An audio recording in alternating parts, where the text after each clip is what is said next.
This is a 2000 Toyota Camry Solara with a 3.0 liter engine, and this vehicle has the code p1300 for the igniter. So I'm gonna be diagnosing the problem first before replacing any parts, and these repairs will apply for from 1999 all the way to 2003. And I have my computer here right there with the diagram and everything, and that's the PCM right there. That's the first step I'm gonna be taking. I'm gonna be checking the computer, and to save some time I already disconnect the igniter here. This is the igniter, the glove compartment right there, and this is the door here just to guide you where I am working. That's the PCM right there here. Does not include taking the glove compartment off. Just that's something anybody can do. This is about how to go with testing and inspection. Okay, first of all, I'm gonna be checking this connector here, this pin here on the PCM right there. Exactly IGF, where you see IGF. I'm gonna have my multimeter lead right there at the positive, and then the black one here on the body ground. Make sure you make good body ground. And this is the first step of a couple of steps I'm gonna be taking. And then you read the instructions right there. Disconnect the igniter connector. I already did that. Remove the glove compartment. I already did that. That's not included in the video. And turn the ignition switch on, and measure the voltage between terminal IGF, which is this one on the PCM here, right there. It's white red. I'm gonna be showing it to you in a second. And then check the voltage between terminal IGF of the PCM connector and body ground, as you can see. And the voltage is supposed to be, if everything is fine, 4.5, or either between 4.5 and 5.5. If everything is fine, if it gives me the whatever it says here, between the 4.5 and 5.5 volts, then replace the igniter. If it's negative, then it says replace PCM. If the problem is in the wires, then I gotta be taking other steps. Okay, this is the PCM here. See, the PCM is located like this, and you're gonna come to the last connector here, to the last connector. Yeah, I already put a little very thin pin. Make sure you don't ruin the connector. Very thin pin here. So also that you have to make sure that you make good contact when you back private, because if you don't make good contact, the results are gonna lie. And the white red, that's the only one. There is no other white red here in this corner here. 1, 2, 3, 4. The number 4 coming from here, from the top, counting to the bottom.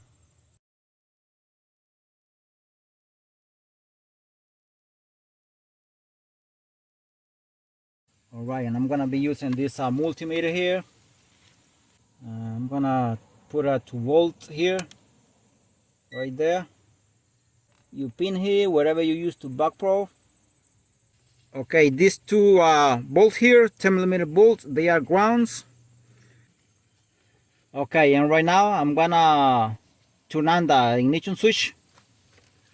The camera is not gonna see that, but right there I have the ignition switch on. I'm gonna see if I can insert it from the top here. Hope I'm making good contact right there. And I'm gonna go here, and there it goes. We have 5 volts. Beautiful.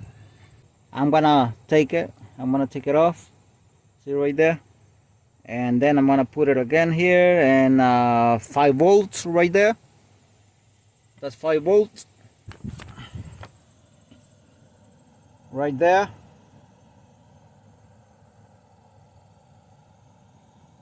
kind of 5 volts right there is the only one. White red right there, that's the pin. I'm gonna go ahead and replace the igniter here. This car is having problem. It still turns on, but and it runs, but it's shaken, and sometimes I have difficulties to turn on.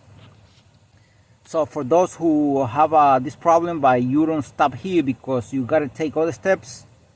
Let's say if you don't get the same results I just got here with the first step, this is the first step. There are only a few things to do before, but I jumped to here because this is the real test. So, but I'm gonna be showing the rest of the instructions for those who have to keep troubleshooting after whatever I have done, because they get different results. It depends on what results you get, and that's how you're gonna troubleshoot. So I have all the instructions, and I'm gonna be providing them on this video. And remember, ignition switch on, and disconnect. The igniter has to be disconnected. That's the step up to here.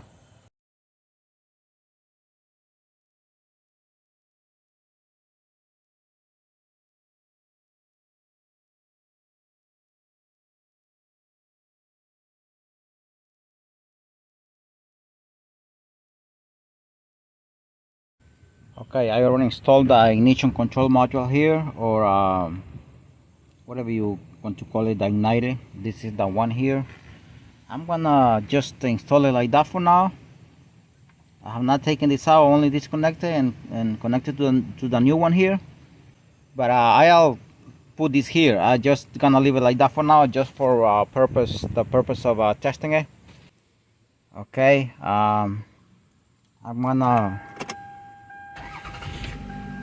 Car is not hesitating to turn on right now,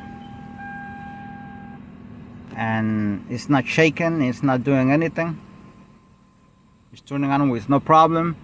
And this is the only code I have right now, p1300 for the engine coolant temperature sensor.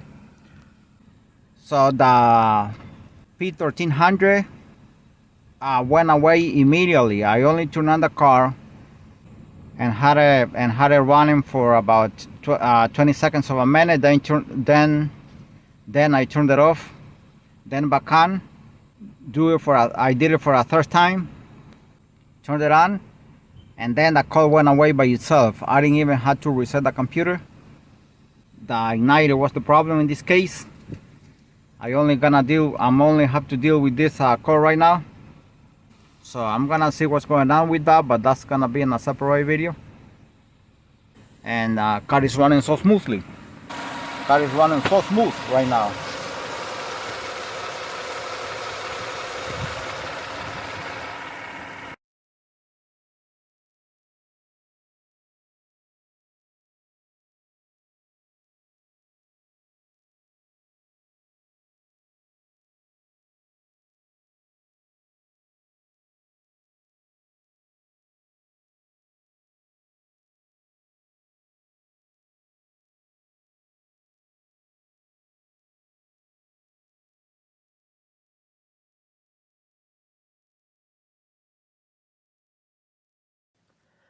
And if you think this video was helpful, please consider to subscribe to my channel.